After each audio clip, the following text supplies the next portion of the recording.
काल आम्ही डीमार्टला गेलो होतो, तर तिथनं मी ॲक्टिव्ह पॉपकॉर्नचे 3 फ्लेवर्स आणले होते. एक गोल्डन सिझलिंग, चिली आणि एक बेसिक सॉल्टेड. तर ते तिन्ही पॅकेट मी मायक्रोवेव्हमध्ये मस्त बनवून घेतले आणि मूव्ही एन्जॉय केला.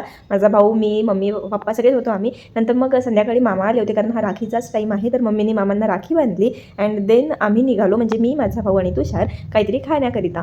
तर तो तिकडे राहतो एकदम, तर त्याचं कधीच खाणं होतं बाहेर, म्हणून मग आता तो आला की आम्ही मोस्टली संध्याकाळी काहीतरी बाहेरच खातो. आणि आम्ही आलो होतो रिझवानला, आणि याच्या बाजूला आणखीन एक शॉप आहे. तर इथे रिझवानमध्ये तर मला 2-3 गोष्टी दिसल्या. चीज रोल होता, चिकन चीज रोल आणि बऱ्याचशा गोष्टी. तर इथे मी शॉर्मा ऑर्डर केला होता आणि बाजूच्या शॉपवरनं चौरुनी, तर तिथे खाल्ला. दोन्हीची टेस्ट डिफरंट होती आणि चांगली होती. त्याच्यानंतर आम्ही आलो डेझर्ट अँड मोरला, आणि इथे आम्ही मस्तपैकी फ्रेंच फ्राईज ऑर्डर केल्या आणि आम्ही ना त्यांना वॉर्म करायला सांगितली होती पेस्ट्री. ती जास्त गरम झाली होती, म्हणून त्याचा लुक असा झाला. आणि देन मग आम्ही घरी आलो सगळं खाऊन.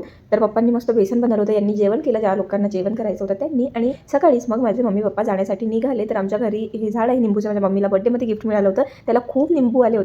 तर मम्मीने 10-12 निंबू मला तोडून दिले. तर असा होता आमचा आजचा दिवस. Thank you so much for watching. Bye, take care, spread happiness and love. Please subscribe and follow.